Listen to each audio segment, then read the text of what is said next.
This week, Tazria-Metzora, and the main part of the parsha is Tazria-Metzora, deal with tzaras. Tzaras on the skin of a person, tzaras in the beard, tzaras on clothing, tzaras in the house. As we know, the Torah says when a person sees a nega tzaras, he has to go to the kohen. He doesn't go to a rav, he doesn't go to a Talmud Chacham, he goes to the kohen. And even if the kohen is not such a learned person and doesn't really understand, the Talmud Chacham has to go to a rav, and the rav has to explain to him that this is tzaras, and then he has to declare.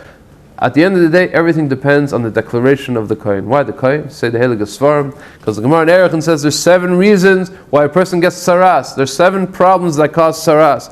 The most famous is Lashon Hara, but there's more in that list. Shvichas Damim, murder, Ashur Shav Gilarais. But most of that list, Gasus Haruach, a person becomes.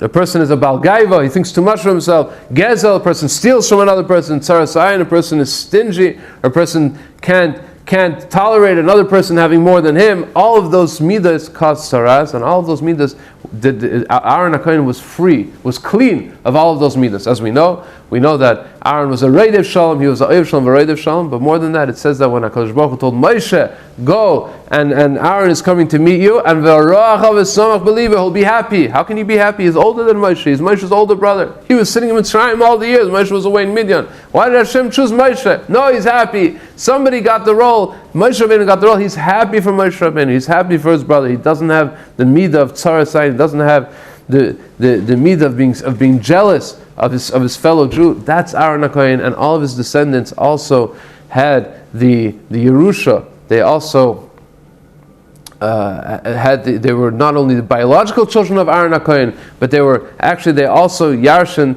the midas of Aaron HaKohen, to love shalom, to be reidev shalom, and not to be stingy, not to be jealous. And therefore, when a person has tzaras, which comes from one of those midas of Lashon Hara and all those other midas, they have to go to Aaron HaKohen. Aaron HaKohen has to teach them. When talking about the tzaras habayis, also the Torah says, kinega, he has to go to a kohen. A person has to go to a kohen, says, I saw like a nega. He doesn't have the right to say nega. Even if he's a Talmud Chacham, says the Mishnah, even if a person is a Talmud Chacham, he's not allowed to tell the kohen, I saw a nega. I saw like a nega. And the kohen has to say, he saw the nega. Interesting that the Mishnah chooses the case of a Talmud Chacham. Rav Chagai Preschel and Sefer B'Chag V'Yasela points out that we find several times in Chazal that a Talmud Chacham is in danger of falling into the trap of Midas Rois, of these Midas between Ben Adam and Chaver. Where do we see that? For example, it says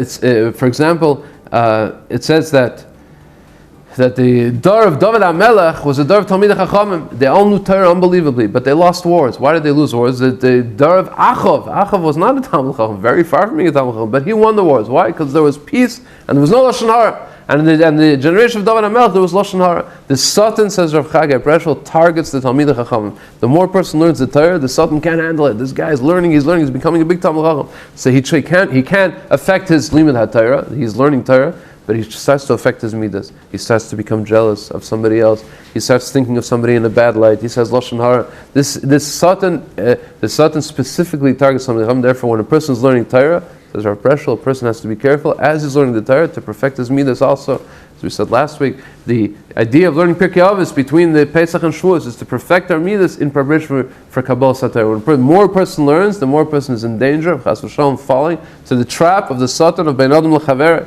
Like we know, the second Beis HaMikdash says, the second Beis HaMikdash, why was destroyed? Says the Gemara. They were learning Torah, they were doing mitzvah, unbelievable, Gavaldik, they were unbelievable, but they had Lashon Hara. They had Lashon Hara between them, the story of Kamsa, Bar Kamsa.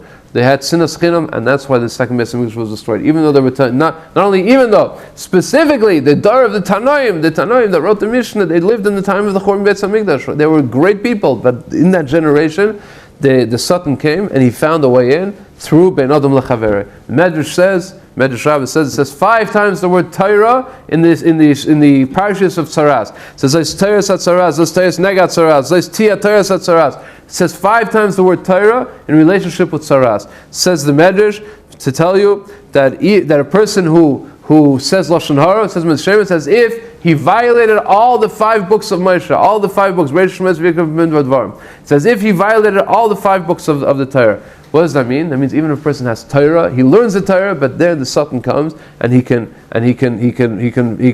cause the Talmud Chacham, the person who has the Torah, can cause him to fall where? In Beinam l'chaver. Therefore, a person learning the Torah, it's so important. Together with the Torah, he has to also strengthen himself in his midas tovas, to become an onav, to become, not to say lashon hara, all the midas that the Gemara lists as problems with saras. And if he doesn't, then he gets saras, is to go back to the kohen. The kohen has to remind him, you're a Talmud Chacham, you're unbelievable, you got to be careful, no lashon hara, no gaiva, no jealousy, and then he'll become a complete Talmud Chacham, can stay a Talmud Chacham, and he'll be a Talmud Chacham, and a Talmud Chacham with midas tovas. We should all be zeicha to learn Torah b'shleimusa, and also to have the midas tovas, not to fall into those midas that cause saras. Shabbos.